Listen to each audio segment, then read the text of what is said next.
honor to have here in the Rich Eisen Show studio here in Los Angeles, California, someone who I have not seen since the draft in Nashville. His new album, Standing Room Only, will be available wherever on August 25th. The Grammy Award-winning recording artist, the great Tim McGraw, here on the show. Great to see you, Tim. Great to see you, man, always. I have not seen you since the draft in Nashville, Tennessee. What a fun time that was. Let me tell you something. Yeah. You know how Super Bowls are in rotations for cities? Yeah.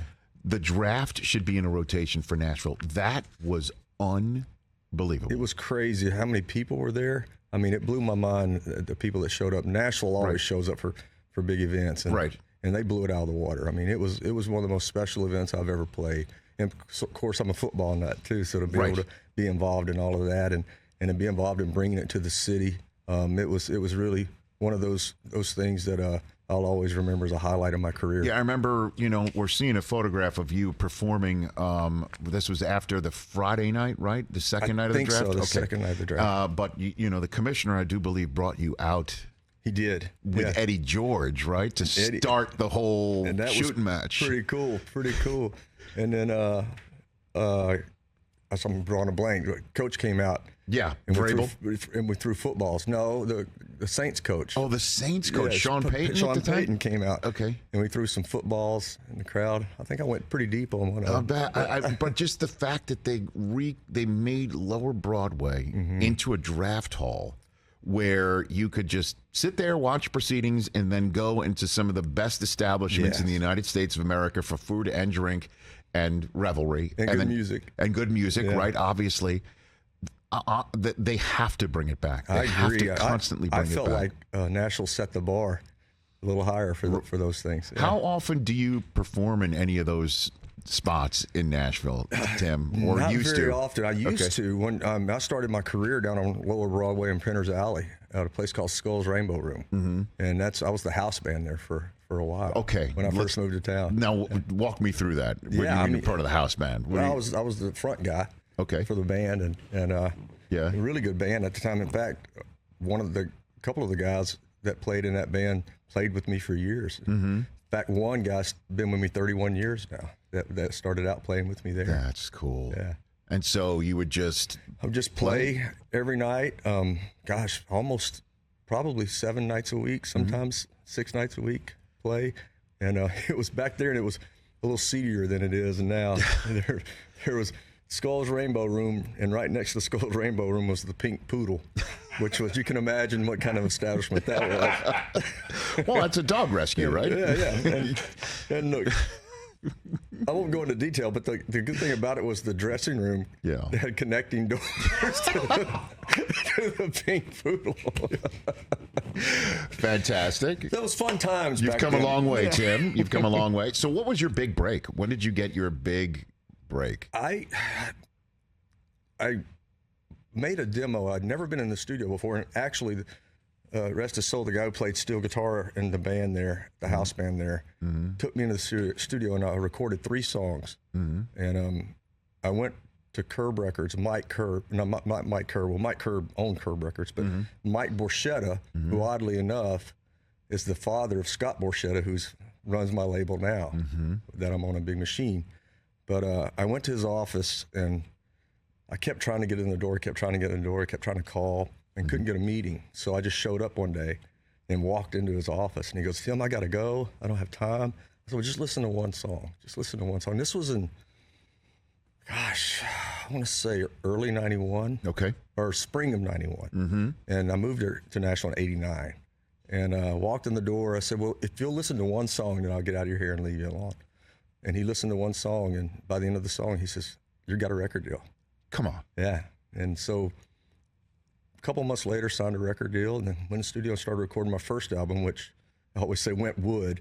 It didn't do very well. I think I had one top 40 song off of it. Sure. But it was enough to get me going. And then after it didn't do anything that much, the label sort of forgot about me. So I started collecting songs and met Byron Gallimore, who's my producer now, and been my producer forever after those first 3 sides. And I started gathering songs and didn't play them for anybody, didn't play them for management, And then I didn't let the label know, and we rented a studio and went in and started recording the album without letting the label know about it. And then we finally finished the album and turned it in, and they like, we didn't give you permission to record this album. Right. And then they heard the album. It was Not a Moment Too Soon, which was my first big record. Yes. And after they heard the album, they go, all right, let's go set it all up. Well, what a great, I guess, what a great message, I guess. It is just like, do it, right? If not you, the thing I tell everyone here is that if not you, who, and if not now, when? Just go right. and I mean, do it. part of it is just having the cojones just to go give it a shot. Right. You know? Sure. And try, because there's there's way more talented people than I am out there, but you got to, it's like, I always sort of look at it as like jumping off the cliff at night and you don't know what's below you, but you have to jump. Right. Yeah. And you got to and get in the water and then obviously swim. Well, you sink or swim at that point. I know, right? Yeah. And now you got your new album, Standing Room Only, available everywhere on August 25th, your 17th studio album with 13 brand new tracks. And what inspired you to do this one? Yeah, it's been 3 years since I released an album. The last one came out right in the middle of COVID. So I had a lot of time on my hands to start collecting music and writing music and started to figure out what I wanted to say on my record, and spent the last 3 years working on it and recording and making it, and just trying to find songs that in a lot of ways reflected what everybody was going through at that time, and then reflected us getting our feet back under us, So most of it's about life affirmation, about how you live your life and the important things in life and important things that matter. I mean, there's some fun stuff on there as well, but even the up-tempo fun songs have a good message to them as well. And for me, it's always about the song. Songs are the things that matter. I mean, you can sing the phone book, but if you don't have a good song, you don't have anything. So what's your process? Does it just come in the shower, behind the wheel of a car? What is it? All what is the it? above. What I end up doing is I write a lot, but a lot of my stuff doesn't make the albums, because what I have these ideas of the themes and the kind of music that I want to record for my next project. So I start writing songs, and I'll finish a couple things and I'll think, well, that's a pretty good song. And then sure enough, I'll get a song from a songwriter that says what I was trying to say in a lot better way. Right. So it ends up kicking mine off the record, and I end up recording theirs. But I've got so many great songwriter friends, and I listen to songs all the time. I mean, I'm always collecting songs. I'll probably listen to 2 or 3 new songs a day. Who do you like listening to right now, Tim? Oh gosh, when I don't listen to music a whole lot except for new stuff when I'm working on it. But I'm a 70s freak, 80s freak. I love the Eagles. Okay. Phil Collins. Always go back to Merle Haggard, Keith Whitley, George Strait. But But you're naming rock and roll. You're not naming just country music. Not just country. I'm influenced by everything. Everything that I grew up listening to, I'm influenced by. And then I learn from new artists all the time as well. I mean, I'll make a point most of the time. If we're playing a big fair or festival, and there's a lot of acts on, I try to get out and stand outside the stage and watch. And you always pick up something from somebody. No pressure. If anybody's looking over and seeing Tim McGraw, check him out. I don't think I give him any pressure. Come on now. I can only imagine. When you said 70s music, are you also listening to yacht rock? I love yacht rock. That's probably my favorite station. I get so much crap from my friends and my kids when I tell them that I listen to yacht rock. They said, I didn't peg you for a yacht rock guy. And I'm a sucker for it. And I know every word to every song on the yacht rock channel. Me too. And I sing it at the top of my lungs to the point where the kids are going, Dad, that's enough. What's your yacht rock song then? Oh, my gosh. I'll tell you mine. Tell me. Brandy. Oh, Brandy, you're a fine girl. What a good wife you would be. Exactly. Yeah. Yes. See, exactly. Yeah, that's a good one. Yeah. That's a good one. I could. That's my go-to. It's Brandy. Michael Bolton. Okay. I love Michael Bolton. Okay, when he comes on. Okay. You ripped the knob off. Journey. Okay. Journey's top notch. Okay. Yeah. So I can go on and on about that. Okay. Come on. And then you were with, if I'm not mistaken, Richard Marx here in Los Angeles. Yeah, he's a good friend of mine. On Monday night, you just show up with a sneak preview concert Monday night at the Whiskey Nightclub on the Sunset Strip. Yeah. It was a lot of fun. It was a blast. I mean, and he came up and sang with me, and we sang Don't Mean Nothing, which was his first hit. Okay. And when I think he was 21, 22 when he had that record. out, and he still looks 21. He 22. does. Well, I mean, you guys have the fountain of youth, both of you But guys. he's a great guy. He's one of my favorite people in the business. Okay, I was wondering why it was the big traffic jam just down the street from me on Plus, Sunset. he's on Yacht Street. Rock a lot too. Oh, he is indeed. He's the man. Tim McGraw here on the Rich Eisen Show, at the Tim McGraw on Twitter and Instagram. And then so you got your shows coming up. You're heading out to Wyoming later on this very week. This week, playing the Cheyenne Frontiers Day Rodeo. Okay. Yeah, it's one of my favorite places to play. I love rodeos. I rode high school rodeo for 3 years. What'd you do? Bareback and team roping. Okay. A few bulls. Okay. Yeah. All right. Yeah. Back in between football, baseball, and basketball, I was doing high school rodeo. All right, I'll bite at that one now, and then we'll return to your dates. So football, high school, is that what you played? High school, yeah. Okay, what'd you play? I was a wide receiver, defensive back, and ran all the kickoffs and punts back. Okay. So I never came off the field. So you didn't. You're a 4-down player, Yeah, 5-down player. Every play, and I was, when I graduated high school, I was like a $140 and 5'9". So I grew 3 inches after high school, and I was like, damn, where was that when I needed it? Did you have any designs on maybe continuing to play? I thought I might play. I knew football was out of the question because I was so small, but right. But I was a pretty good player, and basketball was probably my best sport. And I was a pretty good basketball player, but still short. But I could dunk in high school at 5'9". Get out of here! Yeah. I can still, well, probably not now because of my knees are bad, but up until about a year ago, I could still grab the rim. Get out of here! Yeah, so I don't think I have those hops anymore. Give me Tim McGraw's best night on the hardwood. Give me your 54 points. What? Yeah. Yep, that was my best game, and I had the flu. Like Jordan. Yeah, I had the flu, and I remember one time I had to run straight. I did a layup and run straight through the back doors and went and threw up outside and come right back in and kept playing and never even stopped the game. Wait a minute. And you know, anybody that's ever played when you've been sick, you feel like you're doing nothing right. Right. And a couple times I went over to the coach and said, you need to take me out. I just think I'm hurting the team. And by the end of the game, I thought maybe I'd scored 10 or 12 points. And then I looked at the book, and I was like, oh, okay. Well, wasn't too bad. 54? Yeah, I'll take and you didn't even realize it? And that was before three-pointers. And we didn't have three-pointers. But it wouldn't have done me any good because I was terrible outside shot. Okay. Anyway, I was a point guard, but I was terrible outside shot. So you drove the lane. You were a matchup. Yeah. You had quick first step. Yeah. You had that some was pretty quick, pick and roll game. You were tough to defend. Yeah. Mid-range jumper. Mid-range jumpers, if I could. But most of the time, everybody's so tall, I had to fake a mid-range jumper and scoop it underneath. Okay. Wow. 54 points. That was my best game.